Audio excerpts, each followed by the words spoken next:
Well, good evening, everybody. I'm back again. It's Thursday evening, and what better way to spend Thursday evening than to talk to social media again about an aviation English-related topic. So, aside from playing with my toy aeroplanes here that I have on my desk, I do actually do some work from time to time. And since I've been doing these videos in English rather than in French, I've been getting a lot more contacts from people outside of France. And a lot of people have been very interested in the way in which language proficiency certificates and services are provided in France. So this video will be beneficial not only to those people, but also to French pilots who are starting out in their careers, or just people who always wanted to know exactly what the situation was with regard to language proficiency for French license holders. So in this video, I'm going to endeavour to give you a potted history of English language proficiency in French aviation. That's a nice idiomatic expression for those of you who are interested in idiomatic expressions, a nice little potted history. So the first thing to understand before we go into the whole history of English proficiency in France is that before the late 90s, so before ICAO tried to bring in a standardized language proficiency system, each country was more or less left to their own devices with regards to how they wanted to test, or indeed not test, the level of English of the pilots holding licenses from their country. So in the beginning, France actually had three types of English test. You had the very basic one, which was called the QRRI, or the QRRI, or the Qualification Restreinte de Radiotéléphonie Internationale, which was in fact just basically, you would, I think, fly a circuit around a controlled airfield, and the controller would just listen to you speaking English on the radio and decide whether or not your qualification, your level of English was sufficient to be awarded this qualification. And then following that, we then had the Qualification de Radiotéléphonie Internationale, which was the same thing but for professional pilots, but it also included listening exercises with fill-in-the-blank type things, and it had some translation exercises from French into English, which is important when we start talking about the how things developed later on. And you also had another exam, which was le Anglais du PL, which was really for airline pilots, and that was really a kind of a academic type university-style English exam with vocabulary exercises, etc., etc. So in France, up until the late 90s, you did your QRI or your QRRI, depending on whether you're a professional or a private pilot, and it was valid for life. So you had no need to do any kind of English qualification or any kind of refresher test or training after that. Then we fast forward a little bit to the late 90s, early 2000s, when ICAO set the deadline of all countries conforming to a standardized set of language proficiency criteria by, I think it was March 2008. And around about that time, the Joint Aviation Authority, as it was then, the predecessor of EASA, wrote in their flight crew licensing text, or FCL text, I think it was Article 1200 and 1028, various requirements for language proficiency. So when these new requirements were introduced, the DGAC for French license holders, the DGAC being the French Civil Aviation Authority for French license holders, basically what they did is they took the QRI exam, which consists of a translation exercise from French to English. It consists of a live traffic listening exercise with fill-in-the-blank type exercises, and it consists of a simulated flight with various messages written in French that you have to translate into English on the fly, shall we say. These three elements, they basically took that test that they were using for the QRI, and they just basically transposed it into the new language proficiency requirements. And obviously with the new language proficiency requirements, we ended up with the 6 levels, where level 1 is someone who speaks no English, and level 6 is the expert level, and level 4 is the minimum requirement to have the qualification on your license. And basically what the DGAC said was, well, we'll take our QRI and we'll just say that if you get so many points out of 20 on each of the exercises, then that means you get level 4, level 5, or level 6.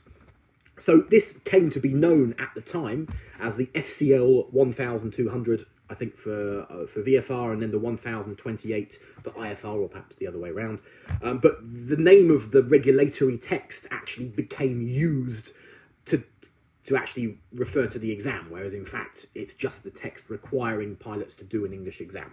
So we carried on with that until around about 2011, 2012, when we saw the advent of ARSA, and then FCL 1028 and 1200 became, in the ARSA FCL texts, became FCL 055, which was the article that ARSA used in order to refer to English language proficiency. And again, the same exam that they've been using before was just transposed across to answer the requirements of FCL 055.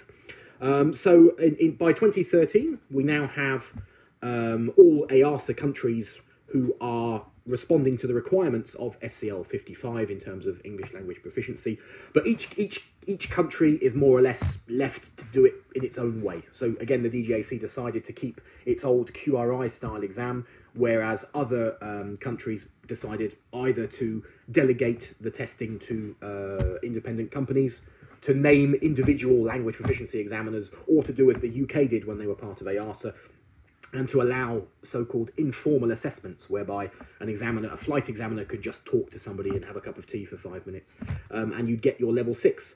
So the DGAC in 2013 started proposing this exam, which they called the FCL 55 exam. Well, that isn't actually what the exam is called, it's just an English language proficiency exam. So from 2013, you had the DGAC, and initially, a French license holder, the only way that they could get their test or get their exam was by doing the DGAC test. So you had to go to a DGAC test centre and you had to go through all the exams. And I actually did this myself because I have a French license and I wanted to have a level 6. And at that time, level 6 was only obtainable through a French DGAC exam centre. So fast forward a little bit more to 2014, 2015, a Belgian company called Air English, I think was one of the first to come to France, and they were approved obviously by the Belgian CAA, and they had approved a different type of test which was not quite so based on translation and listening exercises as the DGAC test was, and they started to organise tests in France in various places. And they had quite a lot of success because they were one of the first operators to be able to do something that was a little bit different from what the DGAC had been doing, and pilots seemed to appreciate that. And then as time went on, more and more European operators started to organise tests in France, including the operator that I work for. I do an ARSA approved test via an ARSA approved ATO, which can also be done by video conference. So if anybody's interested in doing a test remotely by video conference, that is also possible. Please do feel free to contact me if you're interested in that. So for several years there were various European companies who started to issue language certificates to French license holders, and under the ARSA mutual recognition of certificates, the DGAC would accept these certificates to have the qualification put on the French license on the basis of a non-French certificate. So from about 2013, 2014, it became possible to do an English test with a body other than the DGAC. After a couple of years of this happening, various, shall we say, legacy operators in the French language business who had not a monopoly, but who had more or less a monopoly on language training in France for many, many, many years, and these people, who shall of course remain nameless, sort of got a bit unhappy about the fact that people could come from outside France and start providing these kind of services. And I think some lobbying went on. And the DGAC, I think it was in 2015, put out a document which said that, okay, if you have a French license, you can take your English test with any European approved operator. But if you get a level 6, we will automatically downgrade it to a level 5. So this was the situation from about 2015 onwards. Now, you can understand why an authority might want to do that in the sense that, yeah, I mean, each country does things their own way, and it may well be that some tests are perhaps not as thorough as others. But the issue is, by having that, is that it excludes quite a lot of pilots from achieving a level 6 who otherwise would be able to do so. The main reason being is that the DGAC exam, if you are not a French speaker, it's impossible to get a level 6 on the DGAC English exam because all the questions are in French, because all the messages are written in French, all of the texts are written in French, and you have to be able to translate from French into English in order to get your level 6 on the DGAC English test. Not only that, but not all of the DGAC in-house examiners have a level 6 themselves, so they're not allowed, all of them, to issue a level 6 certificate. This situation carried on for about 4 years, in four and a bit years, until the 11th of November 2019, when EASA then decided to make a reminder to all EASA member states that they must accept language proficiency certificates, I should say, from any European country, and they must accept all levels. So since November 2019, the DGAC has accepted language proficiency certificates obtained from another EASA member state for all levels, including level 6. Now, there is still a little bit of misinformation running around the internet, where people still say that only the DGAC can issue a level 6 for a French license holder. If anybody tells you that, it's either because they don't know or because they're willfully trying to mislead you. But in any case, that to say so is now incorrect. Since the 11th of November 2019, it has been entirely possible as a French license holder to get a level 6 from another European operator, and the DGAC will add that level to your license. In order to get it added to your license, you just need to fill in the requisite forms. And if you have a look on lingero.com, there is a whole article about this process. So the current state of play is, as of today, the 4th of March 2021, as a French license holder, you can obtain your language proficiency endorsement from any European operator, and the DGAC will add it to your license without any problem, provided that you sign the correct forms and that the organisation who did the test stamp the form and certify that you have obtained the level that it says on the certificate. And this is becoming more and more interesting for people who are doing change of license issue procedures, because at the moment I'm seeing a lot of people in UK ATOs who've decided halfway through their course to switch to a French issued license, and the DGA and these are people who don't speak a word of French, so if they were forced to take the DGAC test, well, they wouldn't be able to get a level 6 because it's based on a translation exercise.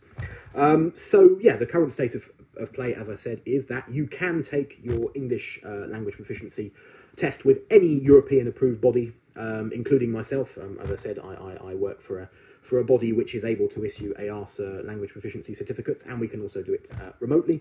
So there is no reason why you should be obliged to go and take the DGAC test, particularly if you don't speak French, as I said, because it will be quite difficult to get a level 6 if you're not a French speaker. In any case, I hope that you found this video useful. I hope it explains some of the issues relating to language proficiency for French license holders. And I hope to speak to you or see you again very, very soon. Take care.